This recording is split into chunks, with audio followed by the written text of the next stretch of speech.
Pinatataka ko, Krison, yung pangil mo nga. Yeah. Pwede natin tingnan. Natanggal naman to itong paghatag na ko sa imong kuan. Wala na. Natanggal ba? Pwede natin pakita sa mga viewers. Ito dito ya, sa ubos. Pilit na ko sa kahoy. Tingnan natin yung mayroon ka pang sugat. Iya. Yung sugat may pakita natin. Hello mga idol, magandang araw po sa ating lahat. Kumusta po kayo?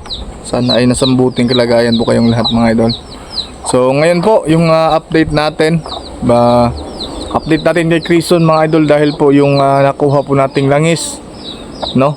Buti na lang nakuha natin agad at dito po ko siya dinala sa kilala ko mga idol dito sa may kubo. Pero wag kayong mag-alala mga idol dahil malapit lang po dito yung highway, no? So dito ko muna siya dinadala dahil wala pong kapitbahay dito. So mga idol, makikita niyo si Krison ngayon at dinala ko dito. So siguro mamayang gabi kung medyo okay na yung pakiramdam niya. Dahil nagwala po siya kagabi dahil po nakuha natin yung langis po niya.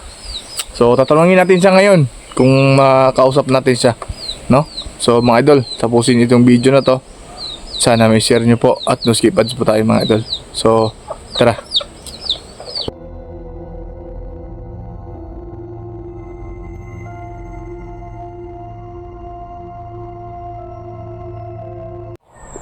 Yun mga idol, magandang araw po sa ating lahat. So ito na po, no? Nag-comment dyan, nag-request na kung ano nangyari sa pagkuha natin sa langis ng lalaking manananggal po. So ito, kasi doon po kami sa baba nangyari yung pagkuha natin sa sa langis po. So ngayon dinala ko siya dito sa kilala ko mga idol, pero yung may-ari dito ay umalis. So dito po muna kami samantala kasi hindi medyo kalayuan doon sa amin, kasi doon po sa amin mga idol, doon po banda. Pero dito mga idol malapit lang po ng daanan ng masasakyan, no? Medyo kampante tayo dito dahil malapit lang po, nandun po sa taas yung daanan ng sasakyan. Marinig lang po natin. So ngayon dinala ko siya dito dahil po yung may-ari dito siya lang mag-isa, wala po siyang kasama. Yun, umalis, bumili ng makakain niya dito.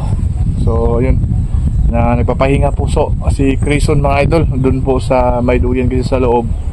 So sayang lang hindi natin interview yung may-ari dito.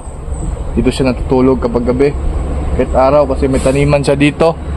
Kasi yung mga yung mga manok daw niya ninanakaw daw dito. At ewan ko lang kung sino magnanakaw dito mga idol. At yun nga, may storya siya dito na yung isang manok niya ay kinuhanan po ng laman loob. Hindi pa niya tansya kung sino yung may sala sa pumatay sa kanyang manok. Baka aswang daw or ano ba. So malalaman po natin yan kung nandito lang po siya mga idol. So ngayon pupuntahan natin sa loob si Krison kasi nanghihina pa po siya mga idol. Mamayang gabi kasi sana plano ko na ng sa kanya, kunin natin yung bertod, no, na sa katawan niya. So naawa din ako dahil po tawag dito, nanghihina pa siya kasi gusto na umiiyak siya talaga kagabi. Nagwala siya dahil nasunog po yung langis niya. So ayun, dito tayo sa loob.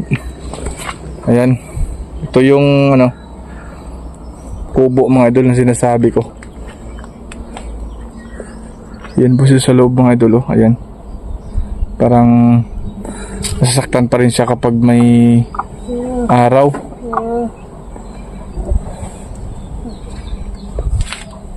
Ayan po, pasok kayo dito sa loob para makausap natin siya. Yan yung mga kaldero dito.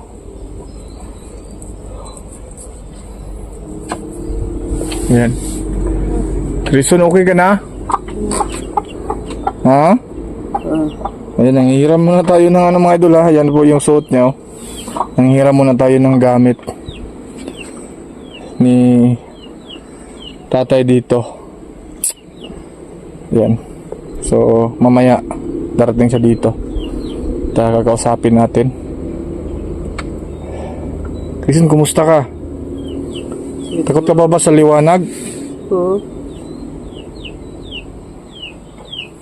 Yun po mga idol. So pwede man nating makita yung mukha mo. Ayaw lang yan. Ayaw pa rin yung mga idol, no? Makita na sa kung igsuhan sa kung mamakulap ya. Tingnan natin yung meron ka pang sugat. Ayaw. Ha? Yung sugat mo ipakita natin. Nagalit pa rin siya mga idol. Ayaw. So kasi ng mga viewers na ipakita yung ano mo, yung sugat mo. Ayaw lang yan. Di talaga pwede. Hmm. So mga idol, pasensya na kayo. Importante na update natin siya ngayon bago yung natin yung langis po sa katawan niya. So dito muna tayo ha, pasamantala muna tayo dito na hindi ka pa magaling. Dahil baka susunod na araw mga idol, dito natin siya gaganapin o gagawin natin yung pagkuha po sa bertod sa kanyang katawan. So try lang natin mga idol ha, kasi matagal na tayong hindi naka-encounter ng ganito, yung pagkuha sa ng tawag nito, bertod sa kanyang katawan. So ayan yung dali natin, dala-dala natin palagi. So Crison, naalala mo ba yung pila edad ni mo? Ayaw. Pila edad ni mo? Kuhan niya. 16. 17? 16. Bata po pa, Crison. 16 pa yung mga idol. So okay ra ka dire? Hindi na kuya. So sana lang to mga idol na nandito yung may-ari para makausap natin. Kuhaon doon ako. Wala na kuya ba? Hindi mo na makuha yun dahil nasunog ko na. Hindi po ba nakita kagabi? Yung nagwala ka, yung pagsunog ko. Wala. Masiguro na magsunog yan. Nasunog yun kasi meron yung apoy. At sa off-cam po mga idol, nabasag na po siya dahil sobrang init. Mga idol, yung laman po ng langis sobrang baho po talaga. Siguro yun. Ha? Bigay na kayo to. Siguro yung mga idol, yung ginagamit nila panghaplas sa katawan. Ang siyam sa tutuig ya. Tagal na pala yun. So mga idol, mamayang gabi, Ang gisunog po ni mo. tumilat yung mata niya, nagagalit pa rin siya. Diba sabi ko sa'yo, Crison ha, na kapag nandito ka sa poder ko, kailangan kang matuto ng normal na tao ha. Di ko gusto normal ya. Gusto kong bawas mga tao. Idol, hindi natin siya maano mga idol ha, dahil meron siyang galit sa mga tao talaga. Mariya po normal kuya. Wala mo ni. Normal ko si kaono na ko. Pagkaon sa tao, magkakapalit. Grado. Wait, kwarta. Huwag kang mag-alala. Trabaho na ko. Pag gumaling ka na, makahanap ka rin ng trabaho pag balik sa normal ka na. Ha? Huwag kang mag-alala. Darating din tayo dyan. Kahit yung makakain ko, makakain mo rin. Basamantala lang tayo dito ha. Buti na lang, mabuting tao yung may-ari dito mga idol, at hindi siya natatakot na dinala ko siya dito, no? So sana makausap natin siya dito sa video natin para makita din nyo po. So mamayang gabi yung natin dito. So mamayang gabi pwede ka na ako makuha ng bertod sa imong lawas. Ayaw sa iya. Ha? Mayon daw ihatag na po ni mo ya. So ayan mga idol, narinig nyo po yung sinabi niya. I-translate lang po natin. Di man ko di magawas siya basta wala sa tamang oras. Yan mga idol. So sasabihin niya daw sa akin kung kailan niya isuka yung bertod, dahil may oras o may araw daw na pwedeng tanggalin. Kasi ikapahamak po daw niya mga idol pag bigla nating tinanggal. So Crison, sana tulungan mo yung sarili mo na magbago ka ha.